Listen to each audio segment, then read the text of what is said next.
Hello students, we are going to start the second lesson of microeconomics for class 12 today, that is the theory of consumer behavior. I hope you have completed the first lesson and ready for this lesson now. So let us start the second lesson, that is the theory of consumer behavior. In this lesson, we are going to study the behavior of an individual consumer in a market for final goods. That means how an individual consumer behaves when the consumer buys the final good in the market. That means what are the final goods? Final goods are those goods which are ready for consumption, which is not going to be used for further production. Now, in buying that type of goods, how the individual consumer behaves, that is what we are going to study here. Now, in this lesson, we have some assumptions. We assume only two goods. Definitely, this is for simplicity. We never buy two goods alone. We buy many goods, but for making the concept simple, for understanding, we are assuming two goods here. And the two goods that we are going to consume, they are known as a bundle. So, a bundle of goods indicate that it is the combination of two goods. And this combination of two goods is known as the bundle or consumption bundle. So, it indicates basically any combination of the amount of two goods. Another assumption here is consumers try to maximize the benefits received. So every consumer's aim is to maximize the benefit, maximize the satisfaction they receive from the consumption. Now let us take this example. Suppose X1 indicate the first good and X2 indicate the second good, as we are assuming two goods. For particular values of X1 and X2, that is X1, X2, would give us a particular bundle. For example, if I write like this 5 and 10 within the small bracket, it indicates that this consumer is buying 5 units of the first good and 10 units of the second good. So I hope you have understood. Now can you write down if the consumer buys 2 units of the first good and 5 units of the second good, how will you write? It will be definitely 2 units of the first good and 5 units of the second good. Now, let us see what is consumer's budget. Let us consider a consumer who has only a fixed amount of income to spend on two goods, the prices of which are given in the market. So what are the things given here? The prices of the two goods are given, the two goods that we have assumed here, the prices of both the goods are given to us.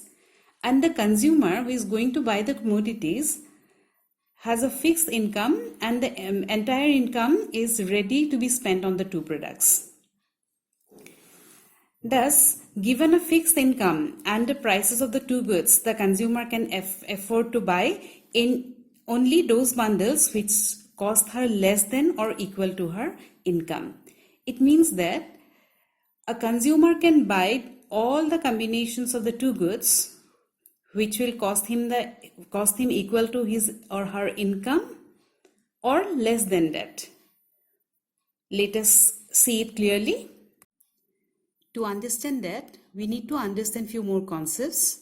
Let us see one of them, that is budget set. Now, let us assume that M indicates the amount of income of the consumer. X1 is the unit of good 1 bought by the consumer. That means the amount of good 1 bought by the consumer. X2 is the unit of good 2 bought by the consumer. P1 is the price of the first good. P2 is the price of the second good. That means if we assume this, M is the amount of income, X1 is the amount of the first good bought by the consumer, X2 is the second good bought by the consumer, P1 and P2 are the prices of the two goods. These are all given to us. Now, the consumer can buy any bundle X1, X2 so that P1, X1 plus P2, X2 will be either equal to or less than M. What does it mean? It means that P1X1 indicates the amount of money spent on the first good. P1 is the price of the commodity. X1 is the quantity of the first good bought by the consumer. If the price of the commodity is 5 and the consumer buys 2 units, then 5 into 2, 10 rupees is spent on the first good. Similarly, we can find out by multiplying price of the second good and the units purchased. When we multiply them, we get the amount spent on the second product. And the amount spent on the first product and second product, when they are added, it can be maximum equal to M, or if the entire amount of money is not spent, then it will be less than M. So a consumer cannot go beyond M. And that is why this inequality, this is an inequality, and equation 1 indicates that inequality, this whole part, is called budget constraint. Constraint because a consumer cannot buy unlimited amount. Consumer's buying capacity is limited by the amount of M of the consumer. That is why this equation represents budget constraint. Now, what is a budget set? A set indicates bundles available to the consumer. That means all the bundles which a consumer can buy, all the combinations of the two goods which will either cost equal to M or less than M, all the possible combinations which the consumer can buy with the amount of money given to him or her, and the prices of the two goods, that all those combinations together can be regarded as budget set. So it indicates the bundles available to the consumer. Now let us see what is budget line. Now budget line, it is a graphical representation of all the possible combinations of two goods which can be purchased with given income and prices, such that the cost of these combinations is equal to money income of the consumer. So cost of these combinations, all these combinations will be equal to M. So budget set indicates all the possible combinations of the consumer which the consumer can buy. Now budget line will indicate only those combinations where entire amount of money is spent. Now if you have understood the concept of production possibility curve of the first lesson, this concept is similar, and that logic is used again here to draw the budget line. Now amount of money is M. If the entire amount of money is spent on the first good, how many units of the good can be bought? Amount of money by price. Suppose the consumer has M is equal to 50. Consumer can buy 5 units of the product. Sorry, the consumer has 50 rupees with him. And the price of the commodity is, say, 5 rupees. Then how many units the consumer can buy? 10 units. So 50 rupees is with the consumer, and price of the commodity is 5 rupees. So the consumer can buy 10 units of the product. M by P1 indicates this 10. Numerical values we are not taking here in explaining the concept. So we are writing M by P1. So when the consumer buys this combination, or it is rather one unit here, one commodity only is indicated by this point, the consumer cannot buy the second good. And in the other extreme point, if the consumer spends the entire income on the second product, then the consumer can buy M by P2 amount. Again you take M, we have already taken 50, and let us say P is equal to 10. So 50 by 10, how many units the consumer can buy? 5 units. So M by P2 will be indicating 5. This is just an example. We are not taking any numerical values in explanation. I'm just giving you an example what it indicates. Now these two extreme points when you get, just join them by a straight line. It will give you the budget line. And on this budget line, whatever combinations of the two goods we get, all the combinations will cost same amount of money which is equal to M. But below here, if a combination is chosen by the consumer, then the amount of money spent on the two products will be less than M. So, budget set indicates all the combinations below this budget line. On the line and below here, all these are possible for the consumer to buy. So, it indicates the budget set. And budget line indicates only those combinations which can be bought by the consumer by spending the entire amount of money. So what does the budget line indicate? Budget line consists of all bundles which cost exactly equal to M. Thus, this equation indicates the budget line. Now we want to find out the slope of the line. At what slope the line, this budget line is moving downward, we want to find it out. For that, we need to transform this equation into another format. We will find out the value of x2 for this.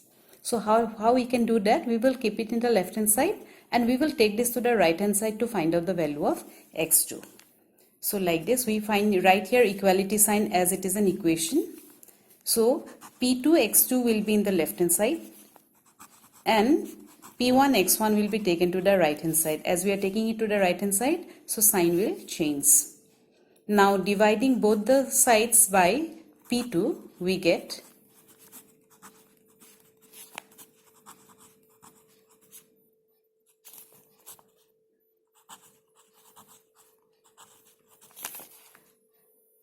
so here P2 will be cancelled.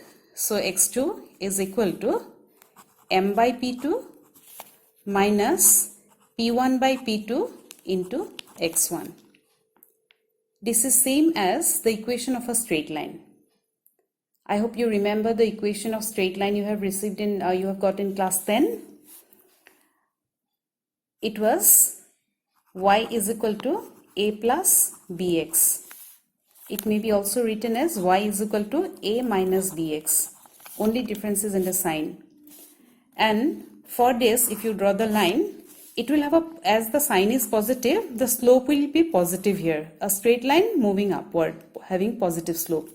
And for this equation, straight line having a negative slope, that means moving downward. And what A indicates? A indicates the y-intercept. From which point on the y-axis the line is starting. So this length indicates the value of A. And what is the value of A in our equation? If you take the similar equation, this will be our A, that is M by P2.